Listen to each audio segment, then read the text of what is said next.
नक्शबंदी सिलसिले का एक खास बात जो है वो उनका जिक्र का तरीका है, जो उनका तुर्रा इम्तियाज है वो उनका जिक्र का तरीका। और इसको खुद ख्वाजा बाकी बिल्ला रहमतुल्लाह ने यूं बयान किया, कहने लगे हमारे जिक्र से जज्ब पैदा होता है और जज्ब की मदद से तमाम मुकामात आराम और इस्तिकामत के साथ तय हो जाते हैं। ये इस जुमले पे ध्यान देना है सामीन आपने। सिलसिला नक्शबंदिया से अगर आपका लगाव है, सिलसिला नक्शबंदिया में क्या, फिर सुन लीजिए क्या फरमाते हैं कि हमारे जिक्र से जज्ब पैदा होता है, कि हमारा जो तरीका जिक्र है ना उससे जज्ब पैदा होता है और जज्ब जो है, जज्ब की मदद से तमाम मुकामात आराम और इस्तिकामत से तय हो जाते हैं। आपकी नजरों में बड़ा असर था ख्वाजा बाकी बिल्ला रहमतुल्लाह, जिसकी तरफ देखते थे कल्ब जारी हो जाता, यूं नजर डालते थे बंदा तड़पने लग जाता। उसकी मिसाल अगर आपने देखनी हो तो आजकल सैफी हैं, सैफी वो वाइट पगड़ी पहनते हैं। इनके जो पीर हैं सैफुर रहमान साहब, शेखुल हदीस व तफसीर, जज भी रहे हैं वो। मैं बड़ी पुरानी बात है कि पेशावर में तकरीर करने के लिए जब गया तो गुलाम मुर्तजा साहब मेरे साथ थे, वो भी सैफी थे। मुझे कहने लगे सैफुर रहमान तब वो जिंदा थे, बड़ी पुरानी बात है ये, मैं कोई 20 साल कबल की शायद बात कर रहा हूँ या 20 साल कबल की बात।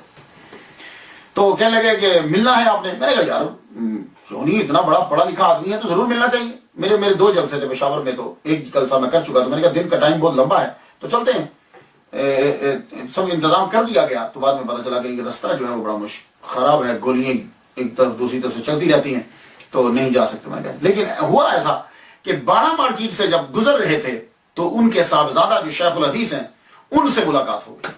तो ये है कि मैंने सैफुर रहमान साहब के साहबजादा से मुलाकात की। फिर उसके बाद ये रावी रेहान में जो है खलीफा साहब, उनसे भी मेरी मुलाकात है।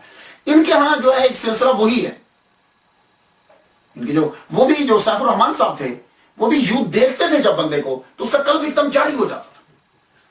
तो कुछ लोग तो इसको मजाक समझते हैं, ये कल्ब को जारी करना और ये चीजें। तो मैं भी कहता था यार ये क्या होता है, देखता तो रहता था मैं। मेरे एक दोस्त हैं अनवर ततला साहब, अनवर जट साहब, और एक साजिद हीरा साहब, दोनों न्यूयॉर्क में रहते हैं, ये दोनों सैफी हैं। तो मैं जब अमेरिका आया तो मैं इनके घर में आया था और ये यहाँ खानकाही सिलसिला इनके घर के अंदर। मैंने एक दिन बैठे हुए महफिल में पूछ लिया, दीवार उनके घर की टूटी हुई न्यूयॉर्क के अंदर। मैंने कहा यार ततला साहब, अनवर साहब, सच सच बताना, ये जो तुम जिक्र करते हो, ये तुम जो दीवार टूट गई है, सच बताना। तुम मेरे दोस्त को झूठ बोलने की जरूरत नहीं, मुझे सच सच बता, ये वाकई ऐसा होता है? क्या लगा शाह साहब, कसम खुदा की, पहले दिन जब मैंने जिक्र लिया था, पहले दिन जब मैंने इसमें जात जो है वो पढ़ने की इजाजत ली, और मैं भी इसी तरह मजाक उड़ाता था, लेकिन जब मैं वो पीर साहब के सामने बैठा तो उन्होंने तवज्जो जब डाली तो ऐसा था जैसे मेरे अंदर से कुछ बाहर आ रहा है। इतना थ्रू यानी वॉमिटिंग जो है इतनी हुई, जो गम था सब बाहर निकल गया और मेरा कल्ब जारी हो गया। मेरा दिल करे कि मैं छलांग लगा दूं। ये मैं अनवर साहब की बात आपको सुना रहा हूं, अभी भी वो न्यूयॉर्क में है, जिंदा है। तो मैंने तो जो सुना था वो मैंने आपको बता दी। तो ख्वाजा बाकी बिल्ला रहमतुल्लाह अलैह जो है तवज्जो करते थे, तवज्जो करते, और अजीब जो है वो हाल उनका हो जाता। ख्वाजा बुरहानुद्दीन हिंदी रहमतुल्लाह अलैह, जब आप ख्वाजा बाकी बिल्ला का असर आपके ऊपर हुआ तो जमीन से 2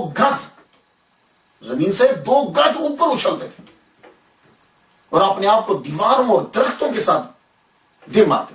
लोग पकड़ते मगर पकड़े नहीं जाते थे।